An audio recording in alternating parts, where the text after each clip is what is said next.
Good morning. Welcome to this October 21st Board of Commissioners meeting. And I apologize, I wore this today instead of a red and white shirt like Waldo would have wore. But since I'm here, and it's our last meeting in the courthouse, we decided to show respect for all of those that came before us today. So with that, go to public comment. Do you have anyone here for public comment? Sure, I see a lot of different faces out here. No one wants to go right now for public comment. All right, we'll move on. Our first presenter is Bob Paya with LHD and has the 2026 insurance renewal. He's going to kind of run us through that, and I believe Council President Dunn's here as well for that. Good morning. Okay. All right, thanks, Bob. Thank you, Commissioners. I want to open up here and kind of represent the committee, which I'll begin by recognizing. So this year, the Benefits Committee was Britt Osler and Cecily Reifert representing the Auditor's Office and the HR Department. And then from the Council was Council members Carol Price and Mary King and myself. And then Commissioner Weaver pinch hit for Commissioner Brewer this year at the committee meeting. And so we met with our benefits consultant, which is LHD Benefits Consultants, and that's who Bob is here with today. And so you have in front of you a kind of a condensed version of the report that Bob presented to the committee that we reviewed overall as the basis for our recommendation that we'll present to you here momentarily. But I want to start by giving, if you'll look at tab 1 of that report, and some of you may have heard this, I mentioned some of these numbers at our last council meeting last week, but I want to begin with setting some context. If you look at pages 3 and 4 in tab 1 there, you'll see a review of the plan history, the plan performance over the last 8 years. And I just want to draw attention to the incredible, remarkable run that we've had over that last 8 years with an average over that 8 years of less than 1% increase in our premium costs over an 8-year period, which in the healthcare industry is just absolutely unheard of. And so we did that primarily on the backs of a very, very positive claims history. So our employees were healthy during that time. We just didn't utilize our insurance very much, and therefore the premiums were able to stay consistent over that 8-year window. Our luck ran out over the last 18 months. And so I want to draw your attention to some of those numbers, which I believe that's on tab 2 under the plan performance. And you'll see that for the entire year of 2024, we had a loss ratio of 138%. So what that means is for every dollar in premiums we paid to the insurance company, they paid out $138 or $1.38, I should say, in claims.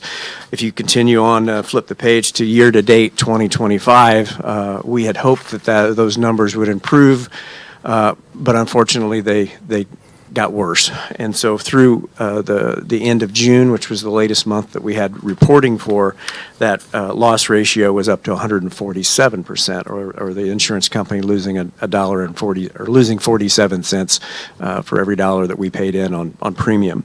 So we were fully expecting that the premium increase would be much higher this year, and we weren't disappointed.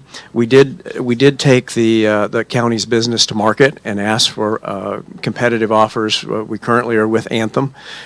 We did not get any other insurance companies that gave us a plan offer, so Anthem was the only game in town. And to renew with the current plan that we've been on the last couple of years, or I guess actually for this past year, it was a 53% renewal increase was the cost to us. As I had mentioned at previous meetings, council meetings, we have budgeted an increase of 10% that we had put in our budget, and that was what we thought we could afford within the income stream that we expect for 2026. So to go beyond that was going to require some creativity in terms of either changing the plan design or asking the employees to contribute a higher share of the benefits cost. As it's turned out, we did most of the changes through plan design change, and that's what I'll let Bob speak to here momentarily. But we are going to ask the employees to pay just a little bit more this year, and that information I'll direct your attention to. Let me find the right page. Bob, you might help me out. Which tab am I at for that employee Tab 3. 17 to 26, page numbers 5. Yeah. Tab 3, page 17 to 26. That's the, Well, the one I wanted to say, Bob, was the one that showed the actual percentages versus those benchmarks. I'm sorry, versus the benchmarks. My apologies. If you go back to tab 1, Yeah, there we go. Tab 1, pages 5 and 6, or I'm sorry, 6 and 7, I believe it is.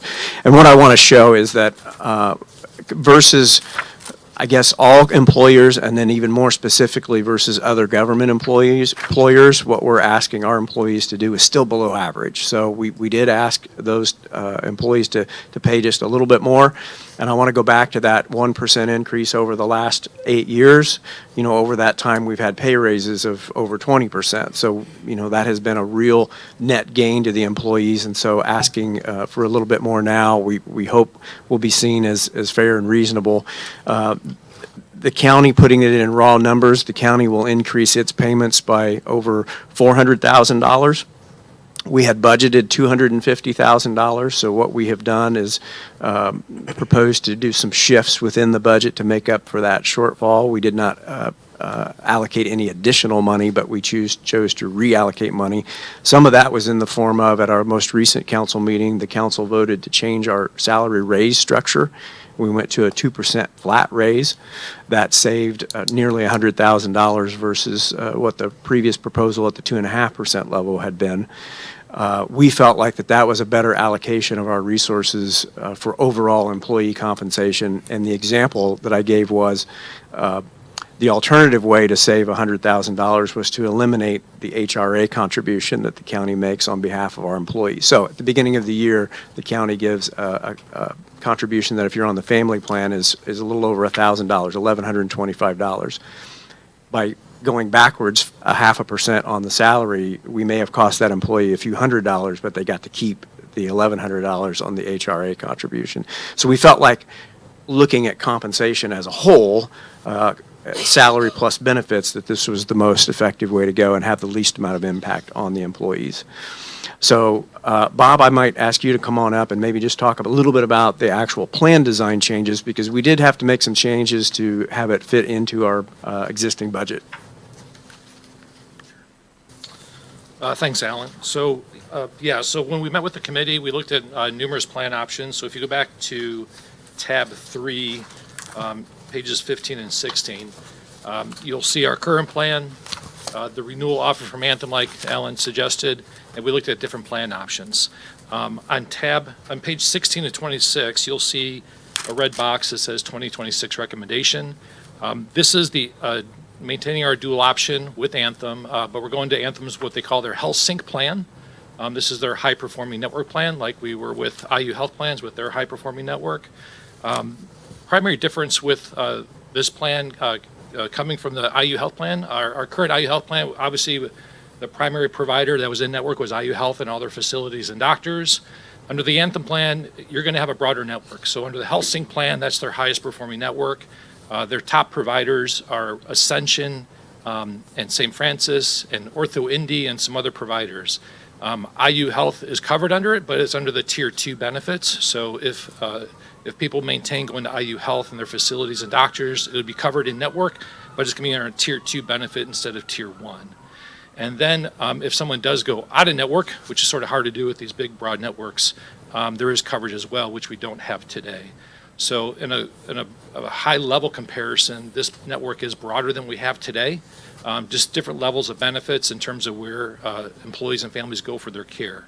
But that did help us get the renewal down, as you can see on 16 to 26, down to about a 22% increase, so cut that renewal more than half. And we felt that was the best option that was available after reviewing it with the committee members. And then, as Alan mentioned, on the following page, we looked at different contribution scenarios in terms of the premium share for the plan, the health plan, because obviously the county pays a portion of the premiums and employees pay a portion. And we looked at different options that Alan mentioned. And this page here, 17 and 26, is labeled 3A at the top, was the final sort of recommendation for the Commissioners' consideration. And as Alan mentioned, the county is absorbing most of the increase. You can see the summary down at the bottom. And employees' costs are going up, but they're much more modest. There is an increase to employees, but it's much more modest versus some of the other options that we were looking at.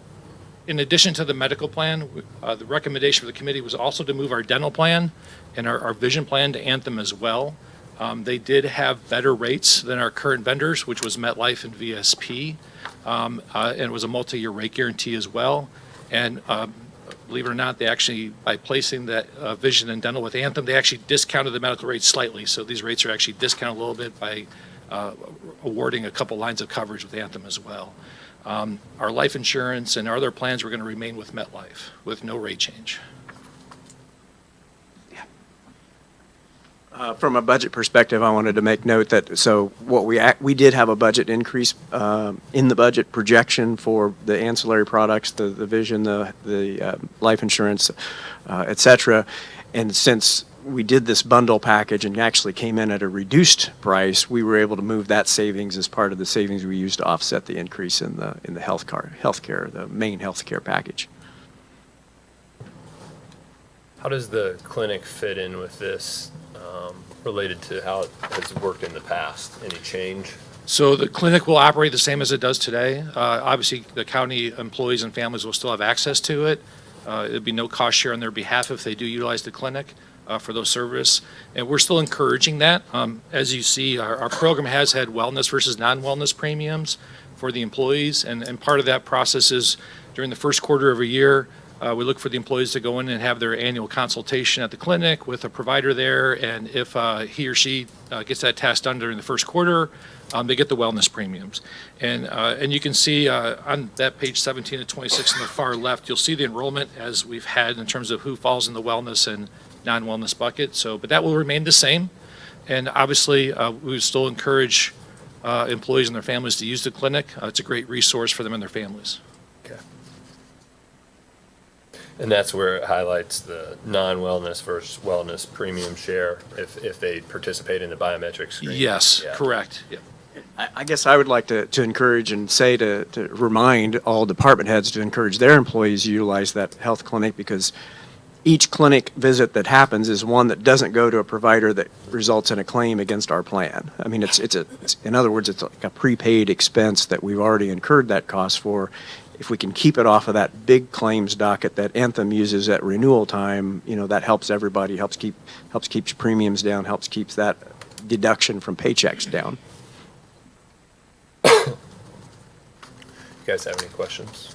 I have none. I was fortunate enough and unfortunate enough to sit on the end of this presentation and some of the changes, and the committee worked extremely hard to get there, and did a lot of, I'd say, manipulating to get where we're at. And I think everybody needs to understand that regretfully we have no control of claims.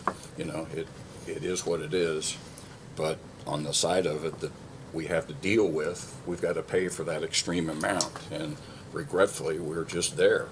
And I think everybody would like to have had it to a lesser expense, but there was not much manipulating left. I mean, you can only find so many pots to pull from, and I have to give it kudos to the council and actually the committee, because they scrambled very hard to get where they're at. So Bob, I appreciate your efforts of manipulating and trying to get there, and Alan, you too, and actually the committee. So I was able to sit there and watch what happened, and you did a nice job. You have anything? I don't think anybody's surprised by the increase in premiums. I mean, as successful as we've been here the last few years. It's unfortunate, but it's something that we're going to have to live with. So thank you for all your hard work. I have one follow-up. Can you just walk through, because obviously we've been with IU for, 8 years, roughly? And so the majority of our employees, that's their primary care physician, which was always been tier 1, that's now going to tier 2. Can you just highlight what that cost change will be so that we have it out there? Yeah, sure. So if you refer back to 16 to 26, again, the red box, the recommended plan. On the left-hand side is the PPO plan. And you'll see two columns. It says Health Sync, Preferred Network Health Sync, and then you'll see to the right it says In-Network Blue Access. So under that in-network Blue Access, if individuals continue to use IU healthcare providers and services, that would be their coverage level there. So for example, if they go to a IU primary care doctor for an office visit, it'll be a $40 copay. Today, it is a $35 copay. So it's going up $5 for next year. If they go see a specialist under the new plan, it'll be $80 copay. Under the current plan, it is a $50 copay for a specialist. So a specialist would be like a dermatologist, a cardiologist, orthopedic providers. Those are just a couple examples of specialists. So the copay cost shared on the PPO plan would go up some. And then just to point out, the out-of-pocket maximum on the plans, you'll see it has the same out-of-pocket maximum, regardless if you're seeing all HealthSync providers or if you see all Blue Access IU providers. So your out-of-pocket maximum is the same, and they do cross-apply.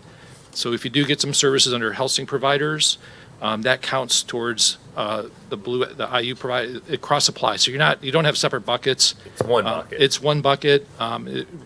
Depending how you get there, it could be all with IU providers in that Blue Access column, or it could be HealthSync providers, or it could be a combination of both. But either way, you have the same out-of-pocket regardless how you get there. Okay. All right. Any other questions? No, I don't. Okay. I'm good. All right. We'll entertain a motion to renew the 2026 health insurance as was presented here this morning. I'll make that motion. And I'll second that motion. All right, motion carries 3-0. Thank you.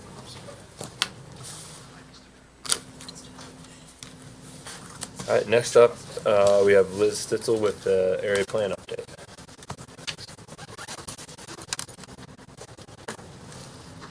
Good morning. Good morning. Got 2 items for you, both unsafe structure property locations. So the first one is the one down in Antioch on State Road 39 that we've discussed numerous times. And a couple updates on that.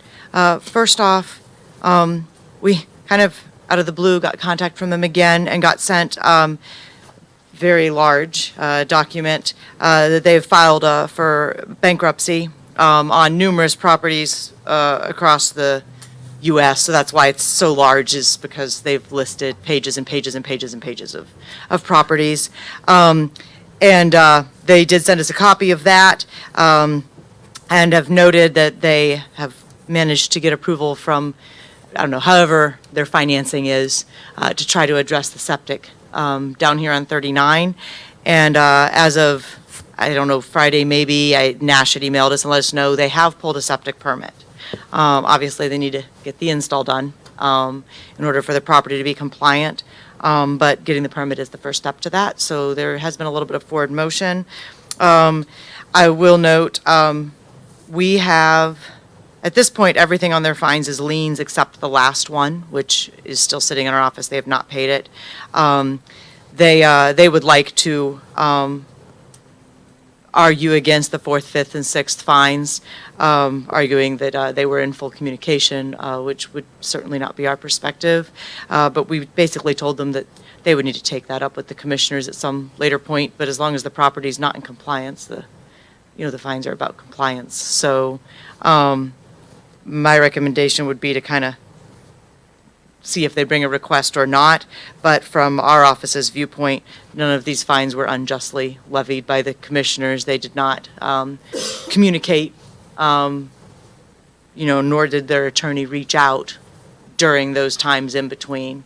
And I would note, they stated that the reason it took them so long was because they couldn't get a septic contractor to comply with them, and they weren't able to get soils tests. But we've had numerous special exceptions and homes and businesses come through area plan that have successfully been able to get through the health department and soil tests. Most of the soil testers we know are running maybe 3 to 5 weeks behind right now, not 6 or 8 months. So there's no indication from area plan's perspective that either the health department or the soil testers or the septic contractors were responsible for the year to 2 years that's passed, in the process with this house.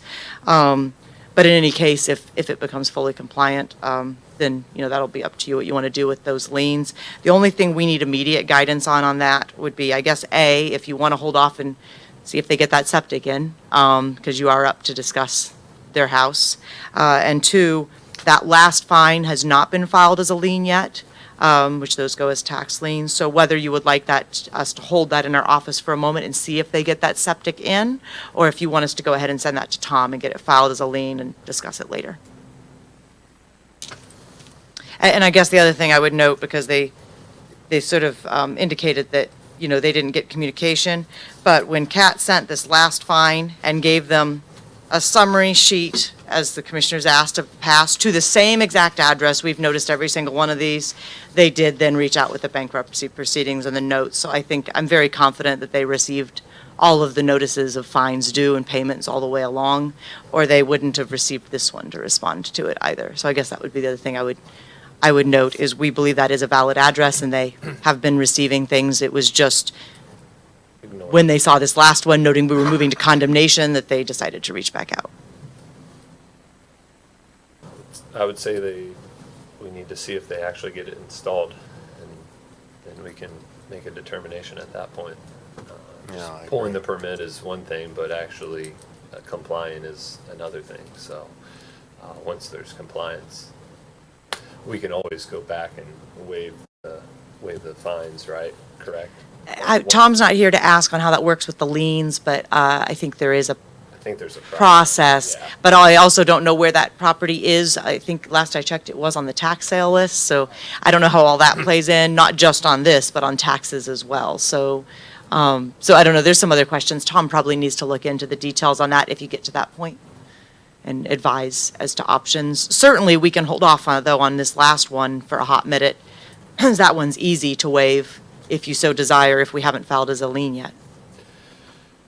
I'm fine. I mean, I'm fine with that. What if we hold off till next meeting, see if there's We can do more that. progress? Because you're starting to push up against that window of. It's either in or it's not. Yeah. Yep. I kind of always use the arbitrary date of November 15th, so by the 4th, we'll have a better idea of where they're at, and then they'll either have made progress or not. Okay. So we'll hold that in our office then, if that's your pleasure, and we will bring it back for conversation after November 15th, and we will let them know that if I'm accurately restating this, that the commissioner's expectation is that they have that septic in this fall if they wish to have a conversation about fines. Yeah. I think that's I fair. agree, yeah.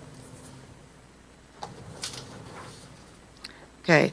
The other one that has hit the point of coming up for conversation, sorry,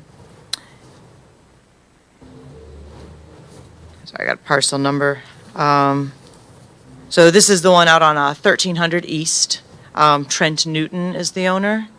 And this one, by way of reminding you, because it's been a hot minute, this was discussed 6 months ago, pretty extensively.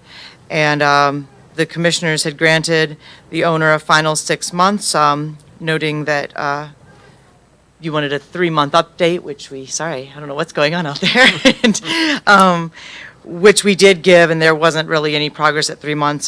There was, I believe, a fine you levied at that point of $250. We're at the 6-month point now. So this is coming back before you.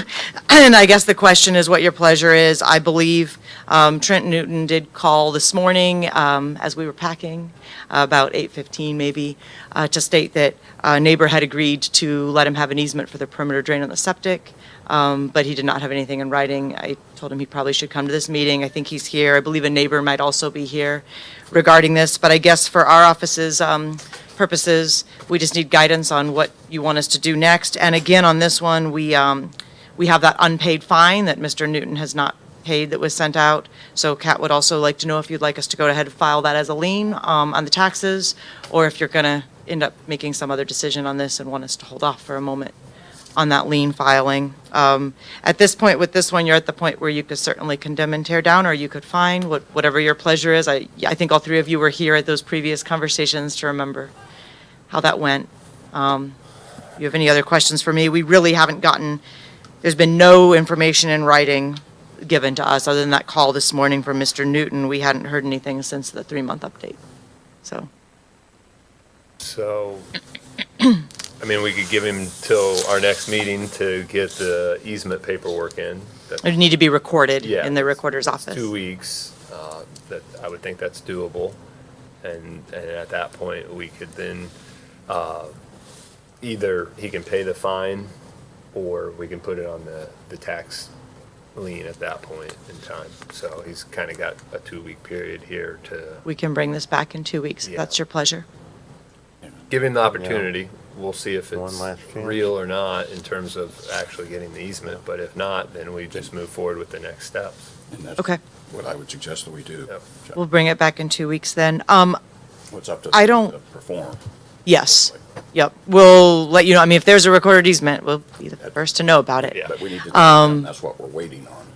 Yeah, we will, I think Kat has his number, if he's not here, is he? Yeah, I was gonna say, I thought he was coming this morning, so he should be hearing for himself what the, I can speak to a couple of those things, but. Yeah, go, We're if you want kind to. of on the same gist of cooperation there, it sounds like, so. I'm Trent Newton. I purchased that property to rehabilitate it. We made a lot of headway, at first, and we've had some setbacks.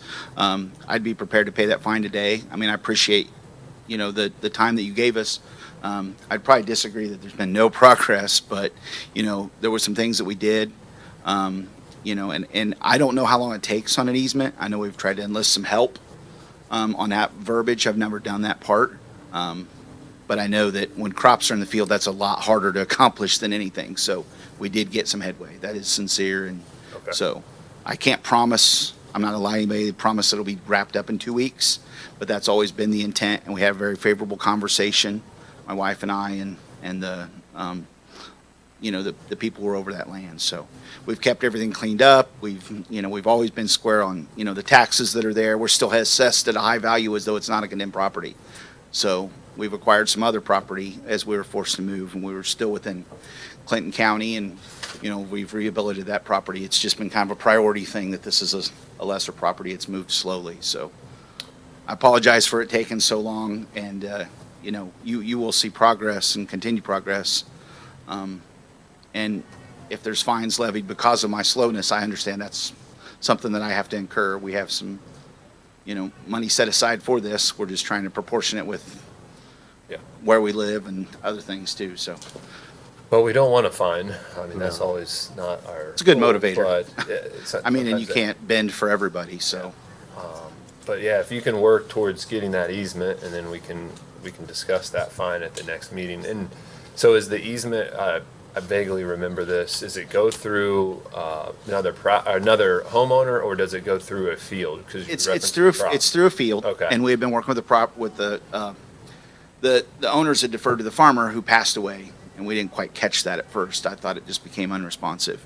But now we're in contact at the corporation owner, which within Total Seeds and the Campbell family, we've been able to get a hold of the right person, just trying to be real patient about, because, it's not really in their incentive to have these things that could, get in their way, but I've also kind of leveraged that it also gives them accountability. If my line has a problem with it, I'm accountable to fix it. Yeah. So they kind of were receptive to that part. It's just something that I haven't done before, so Yeah, I think 2 weeks should be pretty doable to get. the I'm hopeful, easement. so, yeah. Um, And just to review, the septic was completed, it was signed off by the health department, the perimeter drain was in. It is tied to a registered, county tile. We are on file with that, permit as it's, we had an allowable connection to the county tile. And then we even kind of oversaw getting a lot of that cleaned up. It was causing some problems with the other farmers' fields and all of those areas. So we've kind of been taking a broad focus, probably to my demise on speed, but, I haven't looked at just myself. I know all 3 properties are in violation out there. All 3 properties are not the correct sizing. All 3 properties are, have all kinds of things going on. But this one is definitely, we were there, some things expired, and we should be able to do all those again, so. Okay. Thank you very much. Yep. Thank you for addressing it. Yeah. Okay. Is that, you have more, or is that good? No, it's just, Cover it? unless that changes anything you decided, I was just gonna let you know unless you have anything else for me, I was going to skip out of the meeting a little early today, Yeah. as my office is moving today, so the girls would appreciate my help. Understood. No, Yeah. thank you. Sounds good. Thank you. All right, thanks. All right, next up, we have Rick Campbell with a highway update.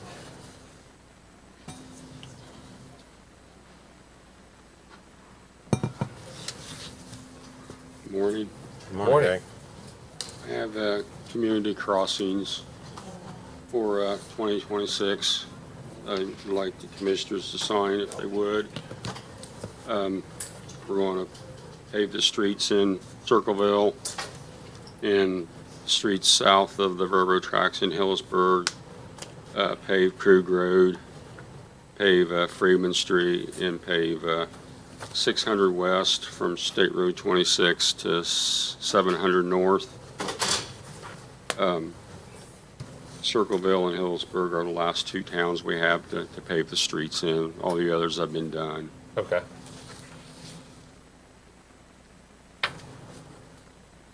That sounds good.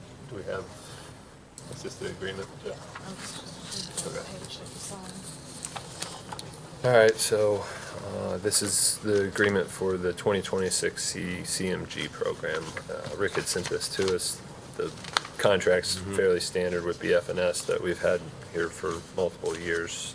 Just pretty well changing out the location more than anything. So I'll entertain a motion to approve that.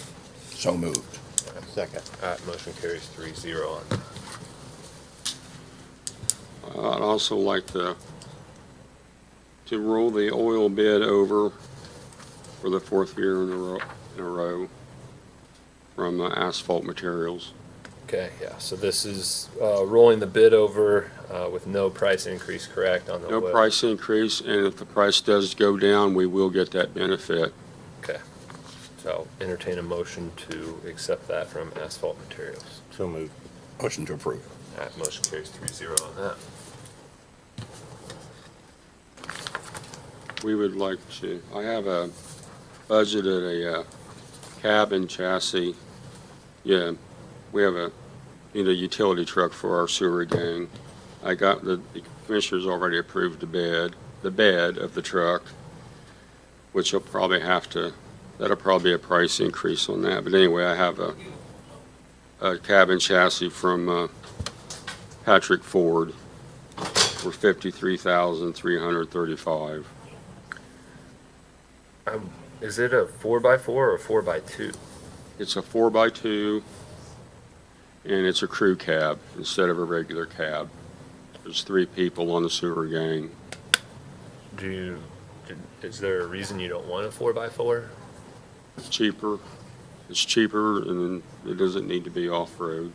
What's the difference in the price? Just I have top no of your head? idea. Okay. Probably $1,500, $2,000. I think it should be 4x4. I mean, because we have an F-250 at our farm, and that thing sees wet grass and it gets stuck. So, Okay. I mean, for not a $1,500 or $2,000, I mean, it's just more. Plus, when you go to trade it back in, it's going to have more resale value rather. That's fine. That would be my suggestion. I think it would be worth looking into to get, Okay. because All right, you can look into that and okay. can we just go ahead and approve that? Let him. Yeah, we can do it 2 ways. We can throw a dollar amount up to and approve to that, and then if it's more, he'll just have to come back, or we could approve the addition to make it a 4x4 as well, regardless of what that additional increase is. I mean, from a budget perspective, I know you have the funding, so it's not really a money issue from that standpoint. That's fine.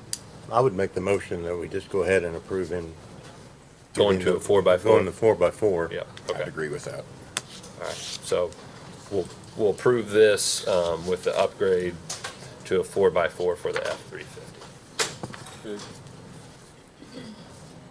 I also we bought a new pickup truck for one of the road foremans, and we wanted to put a snowplow on the front of it, and the wiring and the headlights and stuff.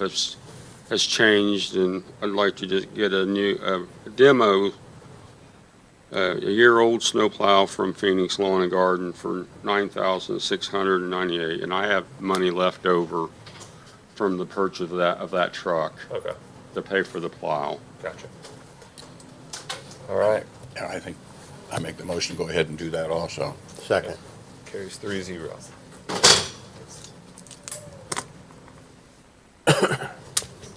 I wanted to just talk about the tractors for a minute.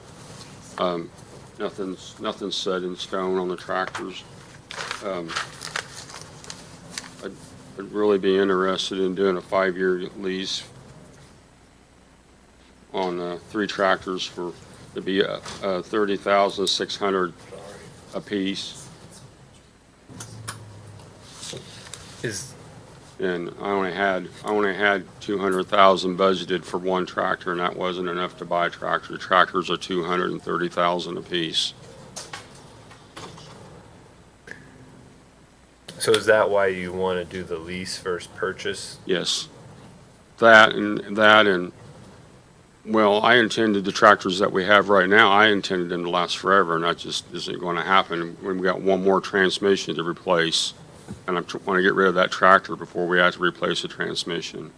And they're, you said 2013s? They're 13. The 2013s, I've had to change 2 of the transmissions. The transmissions are $63,000 apiece, From how many hours? over 10,000 hours. You want to get 3 or Yeah. 2? Because I thought the paperwork's for 2, right? Right. I want to get 3 of them. If they're 30,000 apiece, lease them for a year. Can you, I would have them run, so if you got 200,000 in there, you're Yes. gonna be, so 30, you're gonna be 90,000 a year roughly. 91,809.15 cents. So, well, I guess I'd like to see the difference in purchasing these 3 and financing over 5 years versus leasing over 5 years and what that's gonna be. Because if you look at the lease option, right, and you pull up the paperwork, scrolling to it, I'll get to what I wanna look at. The tractor's $263,000, you're getting 30,000 in trade-in, so the net price is 233,000.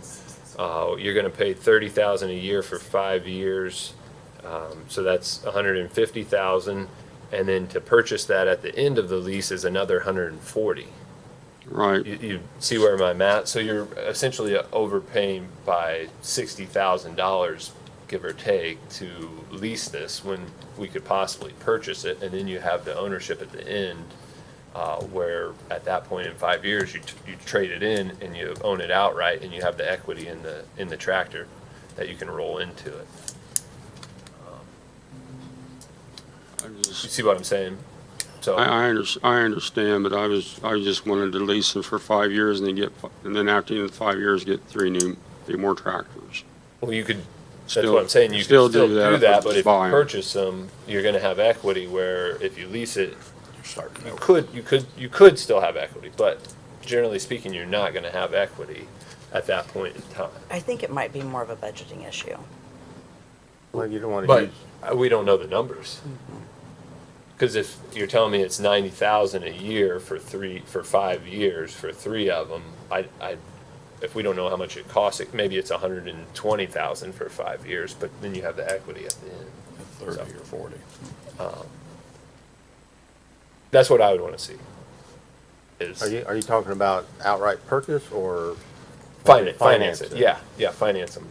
Just You're so going to you be the same thing. Right, you Because gotta you've make got the the lease payments, payment. but- Yeah, you're going to have this lease payment, $90,000 Yeah. for 3 tractors for 5 years. So what's the purchase payment for that 5 years of the same tractors? And doing the finance? Yes, finance it over Lease. 5, yes. Yeah, Over still lease. help. I mean, that would be worth at least looking at it. Yeah. Yeah, I understand that. Yeah, So, the purchase, but finance, and not buying them outright. It may save Okay, a little bit, so it'd be worth looking at. Okay. What the figures are. it'll probably be more expensive on a yearly basis, But at the end of 5 years, we're gonna own the tractors, and they're gonna have $75,000 of equity in them each, that you can then roll into the new tractor. At the end of this 5-year lease, you're gonna turn the tractor in, and you're gonna start fresh with no equity, essentially. Okay, Instead of paying 30,000, you may be paying 50,000 a year or something. Yeah. I mean, I don't know, but So that would at least be, so instead of getting 3 tractors, I might end up just getting 2 because I only have 200,000 Do you have do you have 200,000 for 5 years? budgeted for the next tractors 5 years? for this year, For this- 26. So we would just have to work in your budget where, right now, if you lease these, it's gonna cost you $90,000 a year for 5 years, right? We purchase it, maybe that number is 120,000. Okay, I'm just picking, I don't know what Okay. that is, right? I don't know. have that number. That's what I'm asking. Okay. We need to see that number to evaluate. okay, I still want you to look at at 3 tractors, yeah. Absolutely. Okay. That's I'm- what you need. I'm guessing we'll be able to make your numbers work where you'll have an next. annual tractor payment for 5 years okay, that'll cover that cost. okay, And we'll own them. And we'll own Yeah, those we'll own. tractors so that in 5 years you have equity to trade in for new ones. And the new ones don't cost, what'd I say, 263,000? Plus Well, in this- 5 years, that's gonna be 300,000 for a new tractor. plus if something happens down the road and we'd own them. Exactly, Right. or in 5 years, you say, hey, I'm gonna trade 2, we're gonna keep this one, it's Yeah. lower hours, so Okay. it gives you more flexibility. Okay, Yeah. I can do that. I have one of my truck drivers missed the longevity by 4 days, and I'd like to add him to the longevity. It's just $200.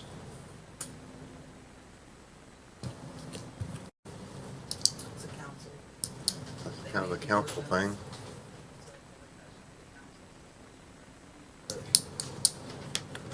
It's just 4 days. He's a young guy, he's a good worker, You'll have to take it to the council, that's their policy.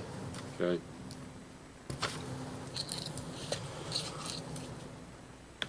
That's all I got.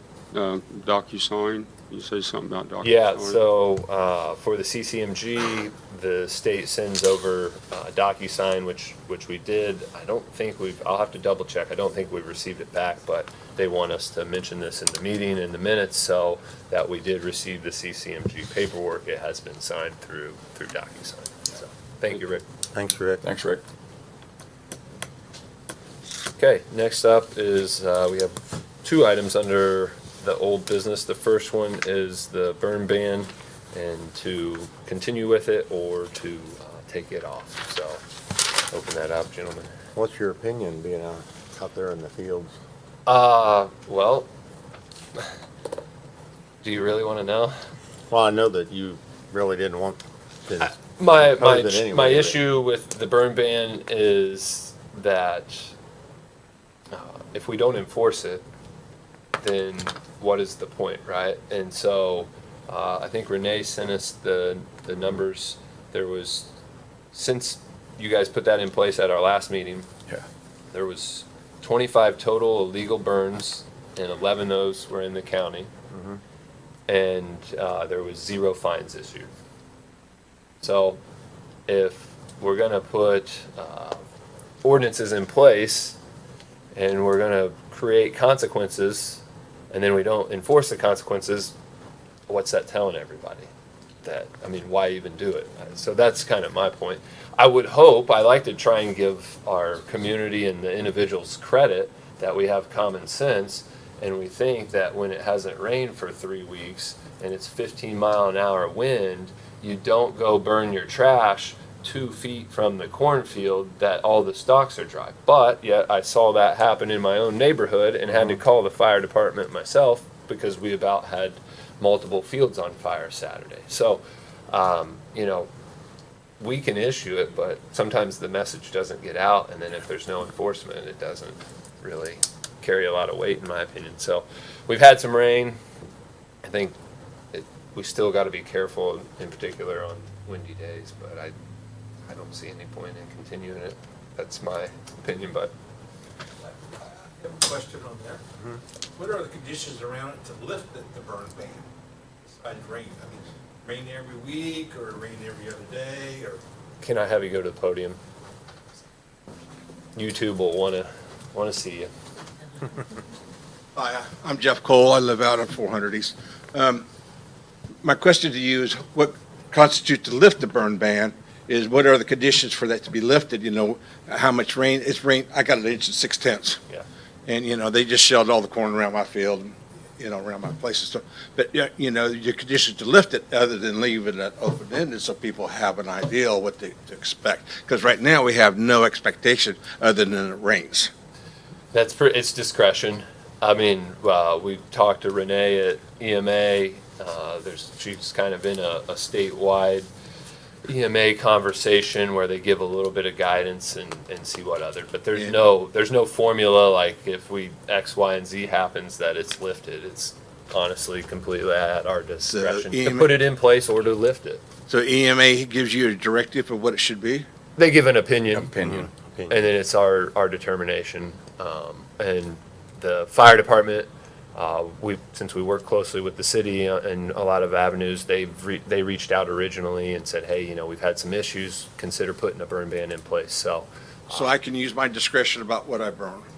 Well, that's what I just said. No one's finding anybody, and we've had 25 incidents, so, that's. I don't want to cause an issue. I'm just trying to get some clarification on it. Yeah, well, technically, if there's a burn ban, there's a burn ban. Yeah. So, you know, our hopes are to, you know, eliminate people from doing that all over and trying to slow it down. If you want to gamble, and it depends on how, what, and when, I would think our law enforcement people have the discretion, see, of issuing a fine or. That if they don't have any Saying clear put it- direction on it, then what are they supposed to do? I'm sorry? If they don't have a clear direction on it, what are they supposed to do? They have do, they if have the a ban's clear in place, they Yeah, can it's issue there. the fine. So the guy that's building a fire in the backyard at night is subject to law enforcement? Correct, Yeah, technically. If they enforce it. yeah. That's the key. But I do think that with the rain that we've had, that I think that based on some of the counties around, we can probably pull that burn ban at this point in time because it has gotten a little better. And, you know, at this point, I would suggest that we eliminate the burn ban. I think that some surrounding counties have also done the same. So at this point, like you said, we've not issued any fines anyway, but at the same time, we don't know how many people that stopped burning because there was a burn ban. Yeah. So. All So right, I'll so a make a motion to motion. lift it, I'll second. and a second, and I will go 3-0 on that, but let's just use some Common common sense. sense while we Right. do stuff. How about that? Okay, so next item is service agreement for the extension office. This is to set up, Cecily, you want to run through this a little bit? About the burn ban, extension office. Extension office, I'll separate us. yeah, it's like third grade. So, the extension office has a new position that they just got approved for a full-time program assistant. And they have one other full-time position. She put in her notice. So that left them with no one in the office. And the director is currently on intermittent FMLA, so she's in and out of the office. And if we would have done a part-time employee, then we would have had to post for 7 days, do the advertising, do all of that. So they just requested that they could hire one of their volunteers as a contract. They're gonna pay them $14 an hour, and they'll get a 1099 if they work over, $600. We don't know how long it'll be. She's got both of the full-time positions posted, and she's hoping to fill them as quickly as possible. So they just need someone to fill the spot until they. It's just Because someone's temporary. leaving and they got a new one, so there's Yeah. no one there, it's I make a temporary. motion to As remove- of October 31st, there will be no one there full-time. Yeah. And like I said, Amy's in and out, Yeah. so they just need somebody to be able to answer the phones, do that kind of stuff until they get. I make the motion, we move forward with that. I see nothing wrong with it. Okay, I'll second. All right, motion Yeah. carries 3-0. Okay, next item is under new business.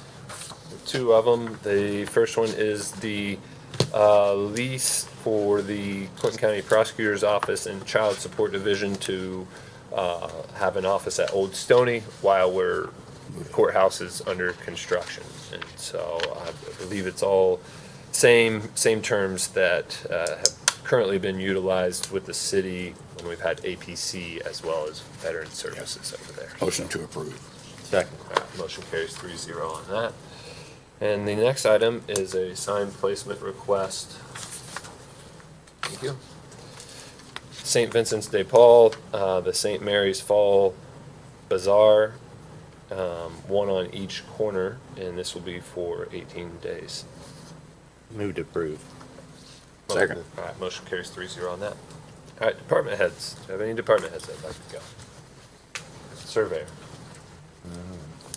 Good morning. Good morning. I can't see your name tag, sir.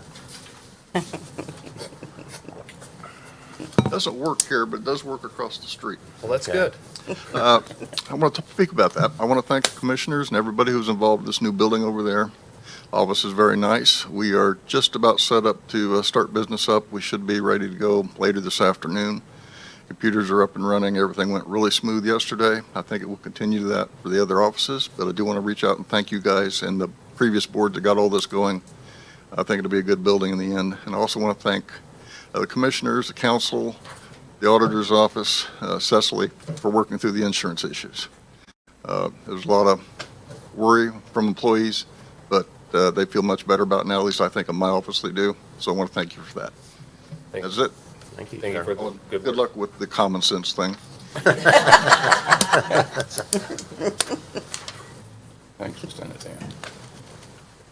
Morning. Good morning. I would say sometimes health and common sense don't go together very well, but good luck with that, right?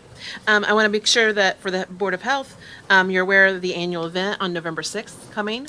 So if you have not received your invitation to that, you should have. That's at Trinity. We have Dr. Lindsay Weaver, our state health commissioner, coming as our guest speaker, so we're really honored by that. Also pleased to announce that Clinton County has now issued our very first tattoo and body modification permit through the health department. And what that means is that we now have an ordinance in place that goes through and inspects sanitary conditions, hygiene, training, hepatitis B protection, all things that are important to both the clients and the artists who are serving there. So I want to congratulate Ashley Renee Aesthetics over on Wabash for being our very first one to complete that process. Our goal is to have everybody up to par by January 1st. As we speak, you have 9 different students in a Serve Safe class, which is being put on today. That represents Peppies, Greeks, Oasis, Bookers, and Glovers. So really excited to see our local businesses taking advantage of Learning Network, Purdue Extension, and Health Department's collaboration. Karen Crum and Rodney Wan put that together. Rodney does a great deal of content delivery with his expertise in that area, and so wishing all of those folks good luck as they take their test today. Great. And also just want to convey that after our last council meeting, our Board of Health did get notification of the recommendations coming from HR on the interim position, and so they have supported currently where that is headed. So just want you to know that that piece has fallen into place as well. Okay, great. Thanks. Awesome. Thank you. Thanks for the update. Thank you. Anyone else? Okay, seeing none, we'll move on to commissioner reports. Commissioner Weaver, Myers? I really have nothing to report, but I'd kind of like to just make a common statement, you know, and I realize this the last couple of commissioner meetings that we did have. I don't report all of the activities that we do, all the meetings that we go to, and all of the different functions that we go to as commissioners. I don't report on that because, you know, usually there's not enough information, there are not enough things that make a decision or whatever. However, that doesn't mean that all of us aren't doing anything. It means that, you know, I just take it that, you know, that's part of our job and we go there, et cetera. But it has been a very busy last 2 or 3 months, as we all know, and each one of us have been extremely busy with all of the little things. So I just want the public to know that it's not just where we come here and this is it, you know. I can tell you that I've had multiple meetings, sometimes 2 or 3 at the same time. So, you know, just because I say I have nothing to report doesn't mean we've not done anything. So, but I have nothing to report. Okay.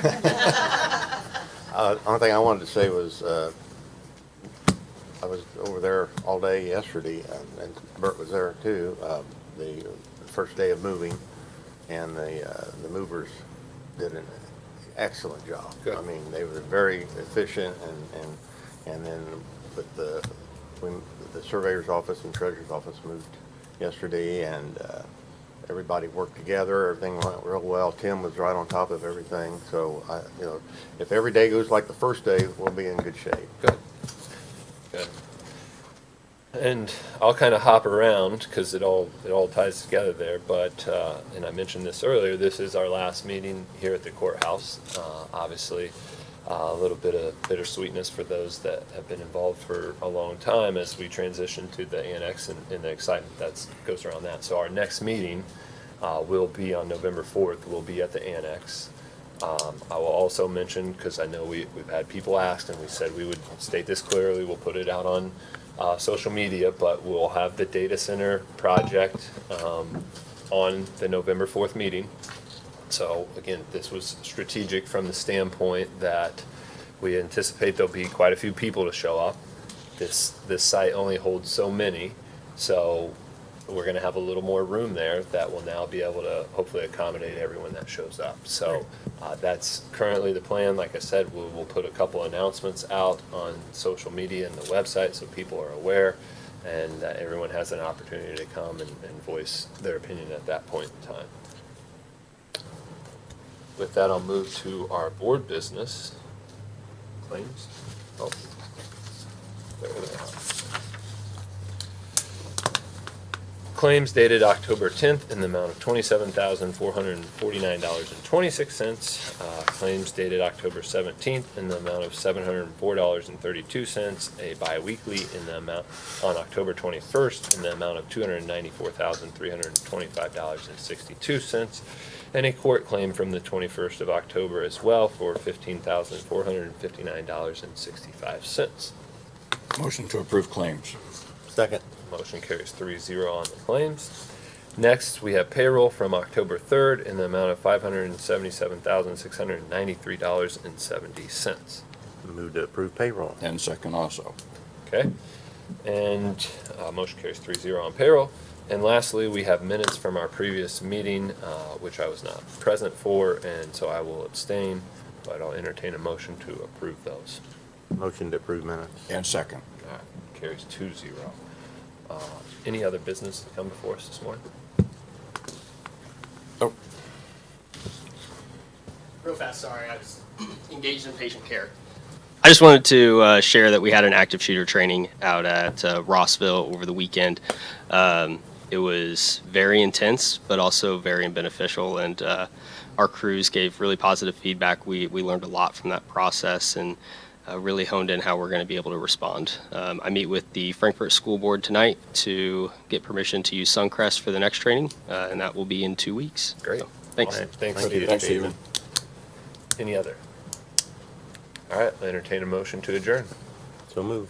And second. All right, see everyone on the 4th at the annex. Thank you. Yeah, I don't know.